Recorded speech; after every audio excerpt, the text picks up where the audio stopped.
waggaa torba mana xalabaa turte. Mee bikaan baasii tana. Hanga kan rakkatan kana baasii lakkoofsa qabdanii hin jiran. Numa. Nu waamanii galuu feeta maalii feetaa nuun jedhanii minu achi nu waamanii ambaasiin qubumaa nuun qabu. Isin jarumaa isin injee malee ambaasiin quban qabdu kan.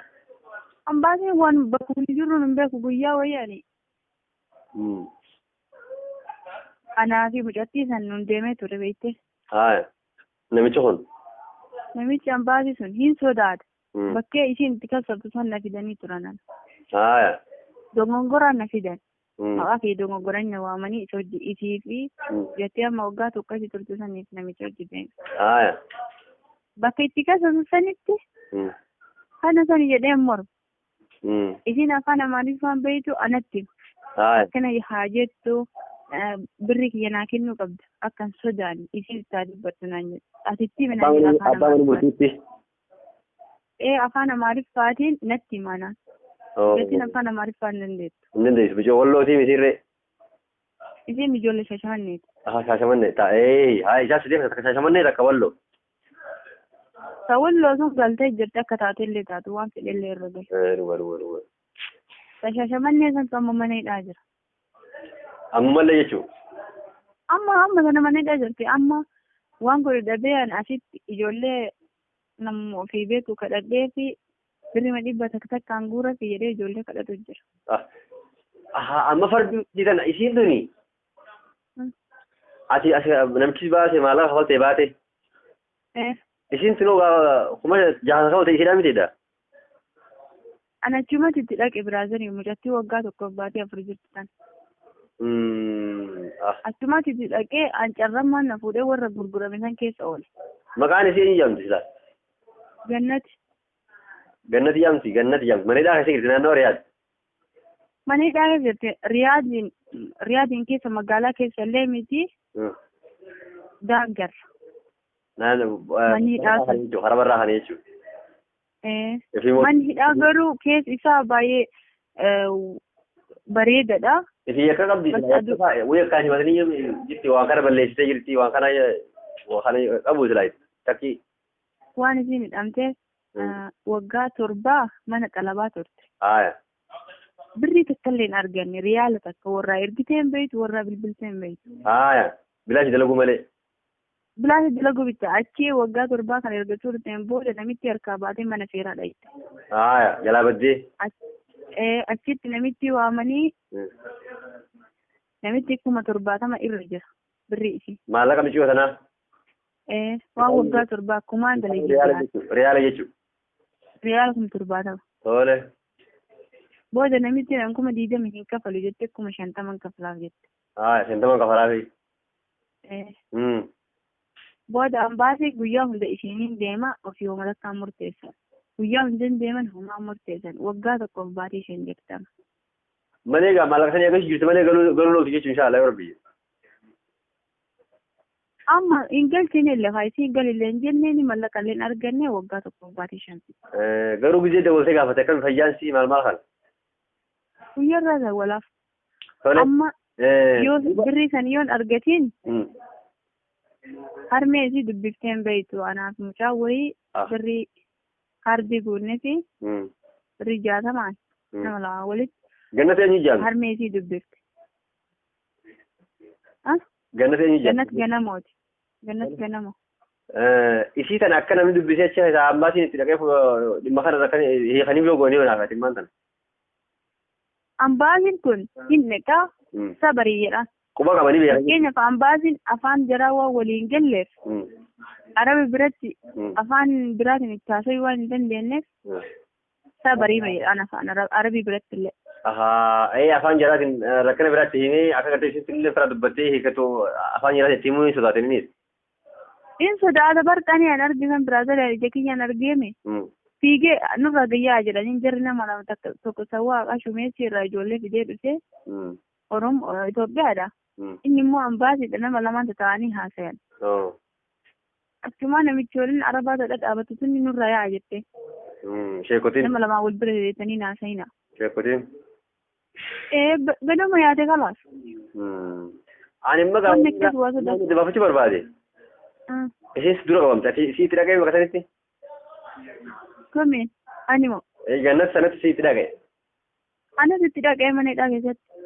Achumatti gaasiillee nagaa rakkattee biraa baate boodarra. Ani achirraa bakka isii hojiitti hidhame sanarraa warra gurgurame san keessa oole uummata gurraacha kan. Namni 3 Oromoon nama 4. Amma gaa lakkoofsi na ergiteeti. Ilmaan Oromoo galtee amma gaa yeroo ammaa isaa hojiisu jiranii addunyaa kanarraa waan dhimma keenya haasa'u jiranii. Isii sanillee akka achi baasan namoota biraallee akka hiikaman gartee nutis gaa yaaluma godhu jirraa kanallee yoo arginu laaffiti miidhoo sanillee akka baasan goona. Rakkoon hin jiru si hima lakkoofsallee maqaallee rakkoon qabu. Maqaan isii Gannat Ganamooti. Gannat Ganamoo jaamti.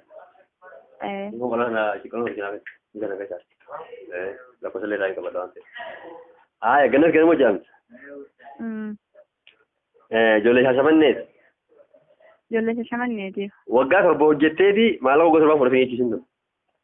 Waggaa 7 dalaydee maallaqa takka hin arganne amma mana hidhaa keessa immoo waggaa 1 fi baatii 5 jirti. Baatii 5 jirti jechuudha. Yoo si dhiyaate poolisiin haa kanneeti anallee ta'uu baatu gartee akkana dhiiraan agarri bisuun godha maaliif ani barsiisummaa haalaa maasan jira waan ta'eef achitti dhimma kana yoonni qulqulleeffadhe jecharraa gartee nallee hordofuu danda'anii. Ani akkasii waa dubbatu hin barbaadu maaliif jennaan gosa nageenya keetiif baay'ee sodaadha. Rakkinaan qabu. Amma akka goonu nama gooneefit amma gartee akka sagalee sinillee barbaadu nama gooneefit namni gartee akka jala bu'ee dhimma kana gartee eenyu tordof. Bas amma ambaasiin waan akka faayidaa kuusan hin jiru. Ani yeroo gabbu'ee akkam ta'a jettee siin boonnan kaardii guutee fi harmee gadi dubbisi jedhee ni geesse. Asitti ijoollee walii qabeeti birrii 50 illee taatu jedhee gurubbii hidhee kadhatee jira. Gaafa islaama isii fa'aa ammoo isii Oromoo ni gargaarti amma gaa isiin akkatti gargaarullee ni qabdi. Lakkoofsii fudhanneeti. Lakkoofsitti waa qabaadhu yoo nama kennite dandeenya. Duwwaa 595. Duwwaa 595. 85. 85. 45. 47. Laal 85. 47. 47. 16. 16. Ayyiga ani kun ka bilbilaati miti kun ka WhatsApp fi email. Amma rakkoon qabu. Ani bilbiluu fi jee. Asillee waan naa goota akka Oromummaatti. Lakkoofsa kiyya kun sadarkaa bahee nama biraan naqin. Lakkoofsa kiyya kun sadarkaa bahee nama biraatiin kanneen isiin akkana hin dubbifne abbaa fayyoo akkana hin dubbifne jechuudha. Ani fiifuu gartee amma maneeraa kan jiru waan ta'eef. Kee moosina? Akka tasaa jechuun mootummaa lakkoofsa haara deemtu waan ta'eef. Ati lakkoofsa kiyya bira qabdaa anaas wal quba qabaannaa. Lakkoofsa kee namaan kennu akka ati nama wajjinaa guyyuun barbaadan achi keessa iyyuu akka jiree carraa kana hundaa asirraan gahee rabbiime akka ati calliftee deettu barbaada. Gaafa ati achi feesbuuka irratti liivii ittee namni isaa dubbisan guyyaa akka illee gammadee hin beeku. Dhugaa fayyadu waan nama iyyuu hin baane. Hedduu amma namichi kalaas yeroo isiin hinqanii wayii liivii irra baasanii turanii namichi itti dhaadhatee iyyuu abbaasi. Akkasitti isii naaf gartee ijoollee Oromoo hedduu jira ijoollee Oromoo gartee amma dhimma haarti waraana hedduu jira. Nuutu irratti dubbatee akkasitti anis ijoollee wal qunnamsiiseen akka gartee isiisan dhaqanii achi fuudhan anaa godhu jechuudha. Rakkoon qabu ati garuu asii dhaamu akka obboleessa kiyyaatti ilaalaan ijoolleetti yookiin itti malee ofii keetiitti dhiyeessu. Ani immoo achi keessa isii dubbachuu waan hin dandeenyeef asitti waan irraa hambifatan jiru ijoollee kadhatu jira. Inshaallah. Gurubbileen hedduu naan guddenne. Rabbi sillee gargaaru amma Oromoon ishee ni gargaarti amma nullee gargaaru amma nuti hedduu isin gargaaru jennee turanillee akka itti gargaaran hin jiru bifa mana akkasii jirraa akka itti gartee asirra illee galu hin jiru. Abshirii caalaa. Waan biraallee dhabdee gartee Oromoon takka achi baaftee gartee xiqqisollee taatu gartee waan irra sabartee gartee wanti jettu Oromoon ni gootee fi. Kanaaf gaa rakkoon qabuuti galatoomiin badinii anis isin dawwalaa gizee biraallee isin dawwala amma immoo gaa